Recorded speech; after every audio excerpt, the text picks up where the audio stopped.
രാഹുലേട്ട വരുന്ന നിയമസഭാ തെരഞ്ഞെടുപ്പിൽ കോൺഗ്രസ് വലിയൊരു പൊട്ടിത്തെറി ഉണ്ടാകാനുള്ള സാധ്യതകളാണ് ഇപ്പോൾ നമുക്ക് കാണാൻ സാധിക്കുന്നത്. ഇതിനു മുൻപ് തന്നെ പല കോൺഗ്രസ് നേതാക്കന്മാരും തുറന്നു പറഞ്ഞൊരു കാര്യമാണ് ഈ ഒരു നിയമസഭാ തെരഞ്ഞെടുപ്പിൽ വിജയ സാധ്യത മാത്രം ലക്ഷ്യമിട്ടാണ് മുന്നോട്ട് പോകുന്നത്. അതിനുവേണ്ടി ആരെ പിണക്കാനും മടിയില്ല എന്നുള്ളൊരു രീതിയിൽ ഇപ്പോൾ ജോസഫ് വിഭാഗം, കേരള കോൺഗ്രസ് ജോസഫ് വിഭാഗത്തിന് നേരത്തെ മത്സരിച്ചിരുന്ന 10 സീറ്റുകൾ പൂർണ്ണമായും ലഭിക്കില്ല എന്നാണ് പുറത്തു വരുന്ന വിവരം.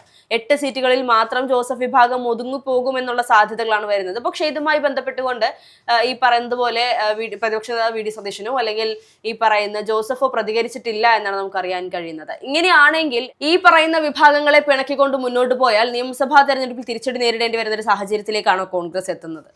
അല്ല, നമ്മൾ നോക്കിക്കഴിഞ്ഞാൽ കോൺഗ്രസിന്റെ സീറ്റ് ഉപചരണങ്ങൾ നടന്നുകൊണ്ടിരിക്കുകയാണ്.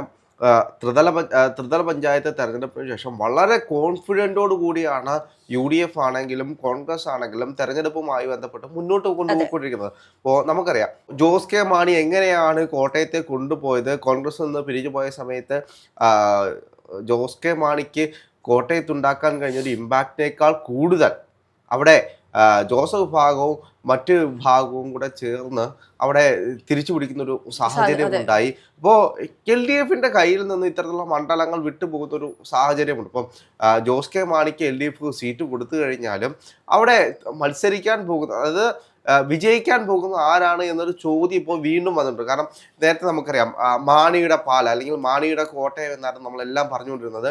അപ്പോൾ ആ മാണി ഇല്ലാത്തൊരു സാഹചര്യത്തിൽ ജോസ് കെ മാണിക്ക് കഴിഞ്ഞ തവണ എല്ലാവരും ഒരവസരം കൊടുത്തു. പക്ഷേ ഇനി ഒരു അവസരം കൊടുക്കുമോ എന്നുള്ള ചോദ്യം ബാക്കിയാണ്. ഇപ്പോൾ ഒരു കരുത്തനായിട്ടുള്ള നേതാവ് മരിക്കുമ്പോൾ ആ മരണശേഷമുള്ളൊരു സഹതാപ തരംഗത്തിൽ അദ്ദേഹത്തിന്റെ മക്കൾക്ക് സീറ്റ് കൊടുക്കും.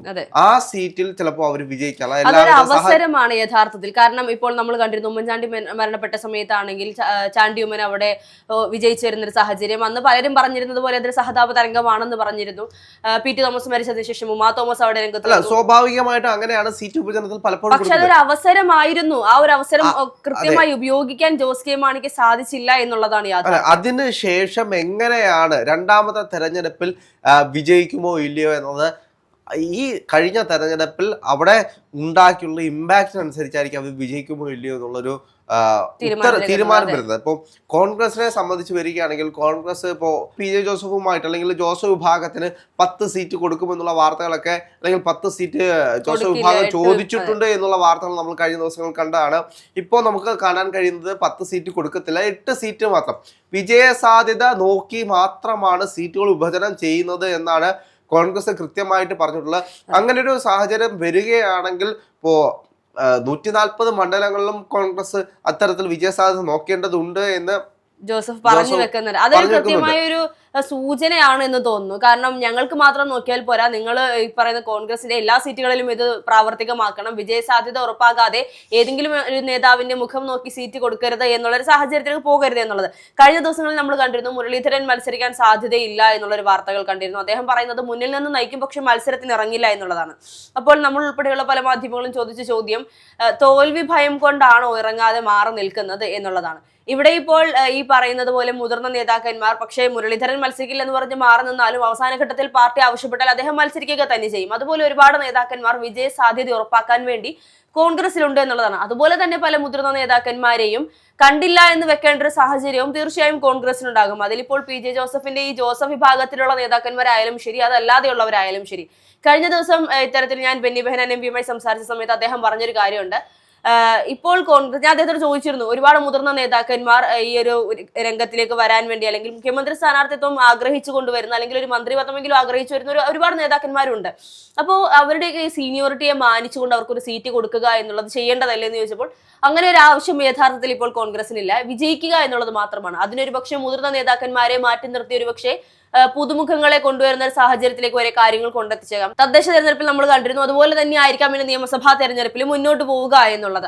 കാരണം അവരെ സംബന്ധിച്ച് ഇന്നത്തെ സാഹചര്യത്തിൽ നല്ല ഈ ഒരു പ്രസ്ഥാനത്തെ ഇഷ്ടപ്പെടുന്നവരാണെങ്കിൽ അവർ പോലും ചിന്തിക്കേണ്ട ഒരു കാര്യം എന്ന് പറയുന്നത് പാർട്ടിയെ വിജയിപ്പിക്കുക അല്ലെങ്കിൽ മുന്നണിയെ വിജയിപ്പിച്ച് കൊണ്ടുവരിക, ഒരു ഭരണ മാറ്റം ഉണ്ടാക്കുക എന്നുള്ളതാണ്.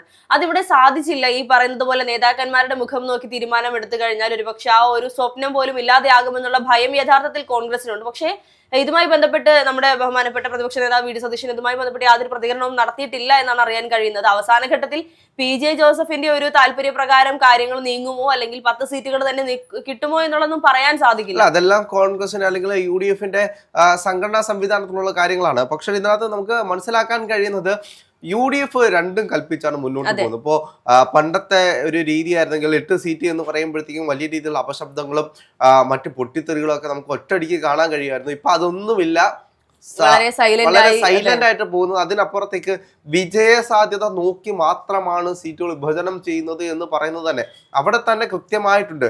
ഇത് അവസാന പോരാട്ടമായിട്ട് UDF-ഉം കോൺഗ്രസും എല്ലാ സംഘടനകളും ഇതിനെ കാണുന്നുണ്ട്.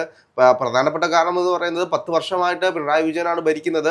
അപ്പോൾ അധികാരം ഇനിയും കിട്ടിയില്ലെങ്കിൽ ഇവർക്ക് ആർക്കും ജീവിച്ച് മുന്നോട്ട് പോകാൻ കഴിയില്ല എന്നുള്ള ഉത്തമമായിട്ടുള്ള ബോധ്യമുണ്ട്. അതുകൊണ്ട് തന്നെ വലിയ അടിയും പിടിയും ഒന്നുമില്ലാതെ ഈ തെരഞ്ഞെടുപ്പ് UDF കൊണ്ടുപോകുമെന്നാണ് എനിക്ക് മനസ്സിലാക്കാൻ കഴിയുന്നത്. ഇവിടെ ഇപ്പോൾ ജോസഫ് വിഭാഗം മാത്രമല്ല മറ്റു പല ഘടക കക്ഷികളെ കൂടി ഇനിയിപ്പോൾ കോൺഗ്രസിന് പരിഗണിക്കേണ്ട ഒരു സാഹചര്യമുണ്ട്. UDF മുന്നണിക്ക് പരിഗണിക്കേണ്ട സാഹചര്യമുണ്ട്. PV അൻവറിനെ നമുക്കറിയാം ബേപ്പൂരിൽ മത്സരിക്കുമെന്നും മത്സരിക്കില്ല എന്നുള്ള വാർത്തകൾ വരുന്നുണ്ട്. അദ്ദേഹത്തെ ബേപ്പൂരിൽ നിന്ന് മാറ്റും എന്നുള്ള ഒരു തീരുമാനത്തിലേക്ക് ഇതുവരെ കോൺഗ്രസ് എത്തിയിട്ടില്ല. അതോടൊപ്പം തന്നെ CK ജാനുവിനെ കൃത്യമായി എല്ലാ ഘടക കക്ഷികളെയും അക്കോമഡേറ്റ് ചെയ്യണം. അതോടൊപ്പം തന്നെ ജോസ് കെ മാണിക്ക് ഇന്നും വാതിൽ തുറന്നു വെച്ചിരിക്കുകയാണെന്നാണ് അറിയാൻ കഴിയുന്നത്. അവസാന ഘട്ടത്തിൽ ഇനി ജോസ് കെ മാണി മാണി വിഭാഗം കൂടി കോൺഗ്രസിലെ UDF-ലേക്ക് വരുമോ അല്ലെങ്കിൽ വരുന്ന നിയമസഭാ തെരഞ്ഞെടുപ്പിൽ അങ്ങനെ ഒരു തീരുമാനത്തിലേക്ക് എത്തിയാൽ നമുക്ക് അത്ഭുതപ്പെടാനില്ല. അതോടൊപ്പം തന്നെയാണ് ഈ പറയുന്ന BDJS BJP-യിൽ നിന്നും ഇറങ്ങാൻ പോകുന്നു അല്ലെങ്കിൽ BDJS-ന് BJP-യിൽ വലിയ സ്ഥാനമില്ല എന്നുള്ള വാർത്തകൾ വരുമ്പോൾ സ്വാഭാവികമായും ഇനിയും ഒരുപാട് വിസ്മയങ്ങൾ, നേരത്തെ സൂചിപ്പിച്ചതുപോലെ നമ്മുടെ പ്രതിപക്ഷ നേതാവ് പറഞ്ഞതുപോലെ ഒരുപാട് വിസ്മയങ്ങൾ കോൺഗ്രസിൽ സംഭവിക്കാനുണ്ട്.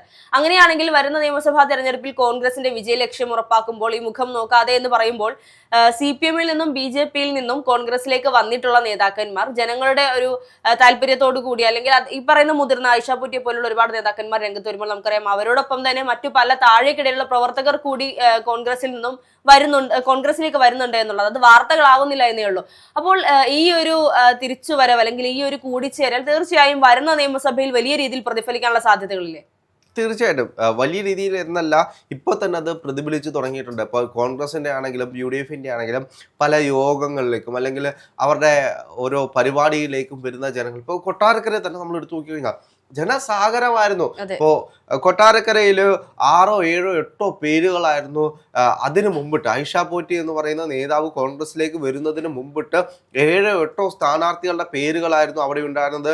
സോഷ്യൽ മീഡിയ എടുത്തു നോക്കിക്കഴിഞ്ഞാൽ ഞാൻ പത്തനാപുരത്തുള്ള ഒരാളായതുകൊണ്ട് കൊട്ടാരക്കരയൊക്കെ ഒരുപാട് സുഹൃത്തുക്കളുണ്ട്. അപ്പോൾ അതുപോലെ തന്നെ അവിടുത്തെ പേജുകളെല്ലാം നമ്മൾ ഫോളോ ചെയ്യുന്നതുകൊണ്ട് ആ പേജുകളിലെല്ലാം വരുന്നത് 6, 7, 8 പേരുടെ ഒരു ഫൈറ്റ് ആയിരുന്നു അങ്ങോട്ടും ഇങ്ങോട്ടും സോഷ്യൽ മീഡിയയിൽ അല്ലെങ്കിൽ ഫേസ്ബുക്കിൽ.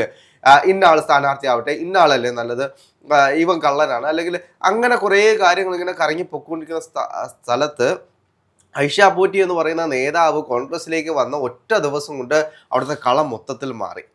ആയിഷ പോറ്റി അവിടെ വിജയിക്കും എന്നതിൻ്റെ സൂചനയാണ് ഇത്. ഇപ്പോൾ കോൺഗ്രസിൽ അടിയില്ല, പിടിയില്ല, ഒന്നുമില്ല. എല്ലാവരും ആയിഷ പോറ്റിയുടെ ഒപ്പം വന്ന് അണിനിരക്കുന്നതാണ് നമുക്ക് കാണാൻ കഴിയുന്നത്. അതുപോലെ അവസാന നിമിഷം എല്ലാവരുടെയും ശബ്ദം ഒന്ന് തന്നെ ആയിരിക്കും നിയമസഭയിൽ തെരഞ്ഞെടുപ്പ് അടുക്കുമ്പോഴെന്നുള്ളതാണ് യാഥാർത്ഥ്യം. വിജയം മാത്രം ലക്ഷ്യം, അതോടുകൂടി ഈ പറയുന്ന സീറ്റ് മോഹമോ അല്ലെങ്കിൽ അധികാരമോഹമോ എല്ലാം മാറ്റിവെച്ചുകൊണ്ട് ഇന്നിപ്പോൾ CPM-ന് എന്താണോ സംഭവിച്ചത് അത് കോൺഗ്രസിന് സംഭവിക്കാതിരിക്കാൻ കൃത്യമായി കോൺഗ്രസിന്റെ ഭാഗത്തുനിന്ന് ഒരു നീക്കുപോക്ക് ഉണ്ടാകുമെന്നുള്ളതാണ്. അപ്പോൾ ഈ പറയുന്നത് പോലെ അവസാന ഘട്ടത്തിൽ എല്ലാവരും വിജയം എന്നുള്ള സ്വപ്നത്തോടു കൂടി മാത്രം മുന്നോട്ട് പോകുമ്പോൾ ജോസഫ് വിഭാഗമായാലും ശരി, PV അൻവറോ അല്ലെങ്കിൽ ആയിഷ പോറ്റിയോ അല്ലെങ്കിൽ CK ജാനു വിഭാഗമോ ഇവരെല്ലാവരും തന്നെയും എന്താണോ കോൺഗ്രസ് അല്ലെങ്കിൽ എന്താണോ UDF പറയുന്നത് അതോടൊപ്പം ചേർന്ന് പോകും. ഒരുപക്ഷെ ചെറിയ പിണക്കങ്ങളൊക്കെ ഉണ്ടാകാം, പക്ഷെ അവസാന ഘട്ടത്തിൽ ഇതെല്ലാം മറന്നുകൊണ്ട് ഒരുമിച്ച് നിൽക്കും. തദ്ദേശത്തിൽ നമ്മൾ കണ്ടതുപോലെ എന്നാണ് മനസ്സിലാക്കാൻ സാധിക്കുന്നത്.